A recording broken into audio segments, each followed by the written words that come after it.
নমস্কাৰ এই মুহূৰ্তত জনাইছো অসমৰ প্ৰত্যেকগৰাকী জনসাধাৰণৰ বাবে কেইবাটা গুৰুত্বপূৰ্ণ খবৰ। আজি হৈছে 31 জানুৱাৰী।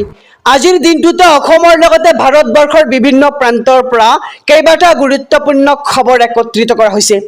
এই মুহূৰ্তত জনাইছো আজিৰ প্ৰথমটো খবৰেই ৰাজ্যবাসীৰ বাবে এটা ডাঙৰ খবৰ। মুখ্যমন্ত্ৰী ডক্টৰ হিমন্ত বিশ্ব শৰ্মাৰ বৃহৎ ঘোষণা। ৰেচন কাৰ্ড থাকিলে 600 টকাতে লাভ কৰিব গেছ চিলিণ্ডাৰ। মুখ্যমন্ত্ৰী হিমন্ত বিশ্ব শৰ্মাৰ বৃহৎ ঘোষণা।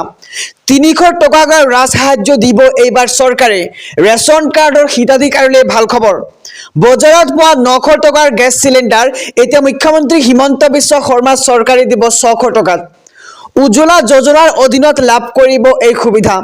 ৰেচন কাৰ্ড থকা পৰিয়ালক শীঘ্ৰেই এই সুবিধা দিব চৰকাৰে। ৰেচন কাৰ্ড থকা প্ৰতিটো পৰিয়ালে পাব উজ্জ্বলা আঁচনিৰ সুবিধাও। ৰেচন কাৰ্ড থাকিলে 600 টকাতে লাভ কৰিব গেছ চিলিণ্ডাৰ আৰু মুখ্যমন্ত্ৰী হিমন্ত বিশ্ব শৰ্মাৰ এই বৃহৎ ঘোষণা। 300 টকাকৈ ৰাজসাহায্য দিব এইবাৰ চৰকাৰে। বজাৰত পোৱা 900 টকাৰ গেছ চিলিণ্ডাৰ হ'ব এতিয়া 600 টকা আৰু উজ্জ্বলা যোজনাৰ অধীনত আপুনি লাভ কৰিব এই সুবিধা শীঘ্ৰেই। এই সুবিধা লাভ কৰিব আপুনি আৰু ৰেচন কাৰ্ড থকা পৰিয়ালক শীঘ্ৰেই এই সুবিধা দিব চৰকাৰে। এই মুহূৰ্তত জনাইছো আজিৰ দ্বিতীয় নম্বৰ খবৰটো। স্কেনিং কৰোঁতে ভুলকৈ বেলেগৰ একাউণ্টত ধন জমা হ'লে চিন্তাৰ কাৰণ নাই। ভুলকৈ বেলেগৰ একাউণ্টত ধন জমা হ'লে আপুনি ঘূৰাই পাব আপোনাৰ ধনখিনি। কেইটামান পদ্ধতিৰে ঘূৰাই পাব আপোনাৰ ধন আৰু এই পদ্ধতি কেইটা কি আহক সবিশেষ জানি লওঁ। আপুনি 6 ঘণ্টাৰ ভিতৰত আপোনাৰ বেংকৰ শাখাত অভিযোগ দিব লাগিব। আপোনাৰ পৰা জমা হোৱা ধন অৰ্থাৎ যোৱা ধন লগে লগে হোল্ড কৰিব বেংকে আৰু RBIৰ মতে 3 দিনৰ ভিতৰত আপুনি কৰিব লাগিব অভিযোগ। কেইটামান নম্বৰ আপুনি সেভ কৰি লওক, আপোনাৰ প্ৰয়োজন পৰিব। আৰু ফোনপে হেল্পলাইন নম্বৰ হৈছে 180041900159 নম্বৰ।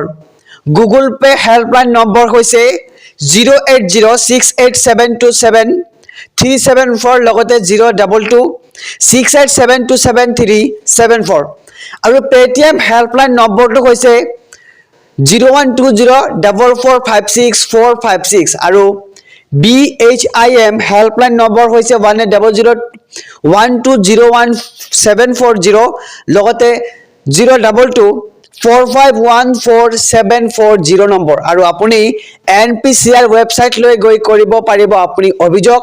আৰু স্কেনিং কৰোঁতে ভুলকৈ বেলেগৰ একাউণ্টত ধন জমা হ'লে চিন্তাৰ কাৰণ নাই।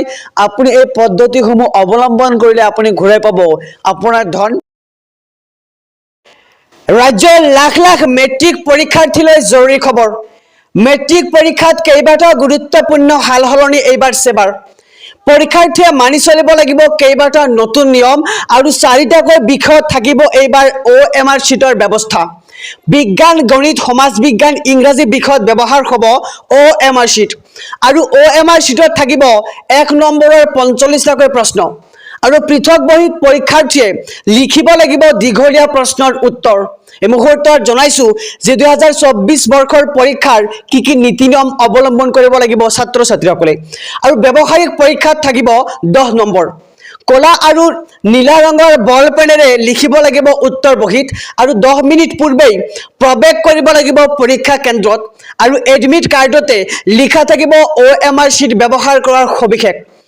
লগতে 16 ফেব্ৰুৱাৰীৰ পৰা 4 মাৰ্চলৈ অনুষ্ঠিত হ'ব মেট্ৰিক পৰীক্ষা। প্ৰতিটো পৰীক্ষা কেন্দ্ৰত নিৰীক্ষণত থাকিব CCTV কেমেৰা আৰু বিহুৰ পূৰ্বে ফলাফল ঘোষণাৰ পৰিকল্পনা এইবাৰ সেবাৰ আৰু এইবাৰ অন্তিমবাৰলৈ অনুষ্ঠিত হ'ব মেট্ৰিক পৰীক্ষা আৰু মেট্ৰিক পৰীক্ষাৰ্থীলৈ জৰুৰী খবৰ। আমি খবৰটো সবিস্তাৰে জনাইছো। অৰুণোদয় লাভ নকৰা মহিলাসকলৰ বাবে ডাঙৰ খবৰ। নতুন পদ্ধতিৰে এইসকল মহিলাই পাব অৰুণোদয় আঁচনি। ৰেচন কাৰ্ড লাভ কৰা প্ৰতিগৰাকী মহিলাই লাভ কৰিব অৰুণোদয় আঁচনিৰ ধন। পঞ্চায়তৰ সভাপতি সভানেত্ৰীৰ দুৰ্নীতি শেষ কৰি চৰকাৰৰ বিশেষ পৰিকল্পনা। অৰুণোদয়ৰ ধন আৰু ৰেচন কাৰ্ডক লৈ এতিয়া আৰু কোনেও কৰিব নোৱাৰিব দুৰ্নীতি।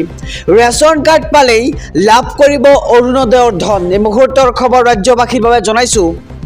অৰুণোদয় লাভ নকৰা মহিলাসকলৰ বাবে ডাঙৰ খবৰ দিছে এইবাৰ মুখ্যমন্ত্ৰী হিমন্ত বিশ্ব শৰ্মাই আৰু অৰুণোদয় লাভ নকৰা মহিলাক মহিলাক লৈ মুখ্যমন্ত্ৰী হিমন্ত বিশ্ব শৰ্মাৰ ডাঙৰ ঘোষণা। এবাৰ নতুন পদ্ধতিৰে এইসকল মহিলাই পাব অৰুণোদয় আঁচনিৰ ধন আৰু ইতিমধ্যে 42 লাখ মহিলাক বিতৰণ কৰি থকা হৈছে ৰেচন কাৰ্ড আৰু ৰেচন কাৰ্ড লাভ কৰা প্ৰতিগৰাকী মহিলাই লাভ কৰিব অৰুণোদয়ৰ ধন।